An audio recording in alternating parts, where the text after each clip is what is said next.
지난주 한 초등학교 앞에서 어린이가 대형 화물차에 치여 숨지는 안타까운 사고가 있었죠. 운전자는 구속된 상태입니다.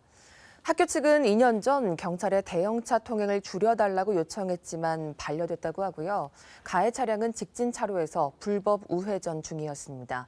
교통법규에 보완할 점 많아 보입니다. 정지주 기자가 살펴봤습니다. 인천 해안 초등학교 앞에 하얀 국화가 놓였습니다. 허망하게 보내서 또 지켜주지 못해서 미안한 마음뿐입니다. 스쿨존 어린이 보호구역입니다. 그곳에서 초등학생 한 명이 25톤 대형 화물차에 치여 숨졌습니다.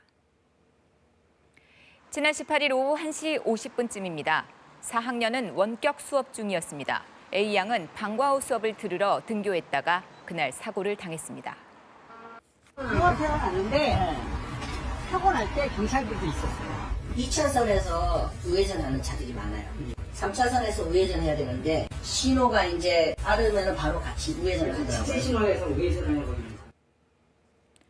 사고 현장은 편도 3차로 도로입니다. 그러니까 우회전을 하려면 이렇게 마지막 차로에서 서서히 속도를 줄여가면서 들어가야 하죠. 하지만 그 화물차는 이 직진 차로에 있었습니다. 이곳에서 2차로에 있었는데 불법 우회전을 한 거죠. 그리고 A양 그 차에 목숨을 잃었습니다. 경찰은 이 운전자에게 민식이법을 적용해 구속영장을 신청했고요. 법원은 영장을 발부했습니다. 도주 우려가 있다는 이유입니다. 사고가 난 현장은 인천항 근처입니다. 평소에도 화물차 통행량이 이렇게나 많은 곳입니다. 근데 여기가 사고가 진짜 많이 나요. 저쪽에서 그 한마에서 오는 그 덤프트럭 25톤짜리 그런 큰 트럭이 와서 지나가다 보면은 애들이 여기서 뛰어가요. 신호를 대고 안 보여요. 높기 때문에. 실제 사고를 낸 화물차 운전자도 A양을 보지 못했다고 했죠. 그리고 어린이 보호구역입니다. 차량 제한 속도 시속 30km로 알려져 있습니다. 그런데 사고 현장 과속 단속 카메라는 시속 50km까지 허용을 하고 있다죠. 속도 규정 이거 의무가 아닌 권고사항이다 보니 그렇다는데요.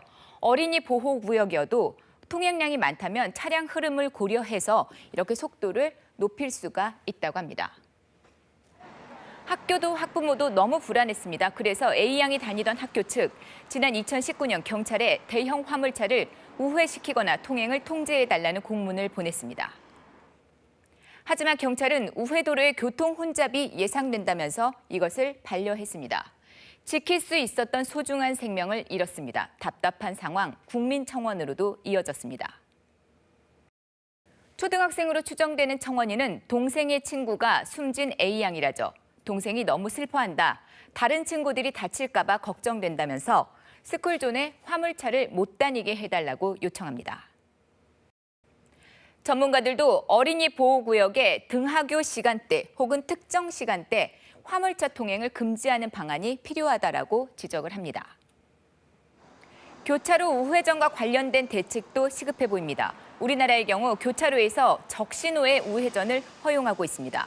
반면 대다수 국가들은 적신호일 때는 어떤 방향으로든 차가 움직여서는 안 됩니다. 보행사고 위험을 높이기 때문인데요.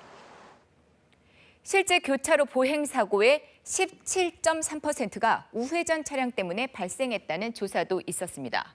보행자 보호를 위해서 우회전 차량의 일시정지라도 의무화해야 한다. 이런 지적이 나오는 이유입니다. 무엇보다 어린이 보호구역에서라도 우회전 신호 도입 같은 대책 마련이 시급하다는 목소리도 높아지고 있습니다. KBS 뉴스 정지주입니다.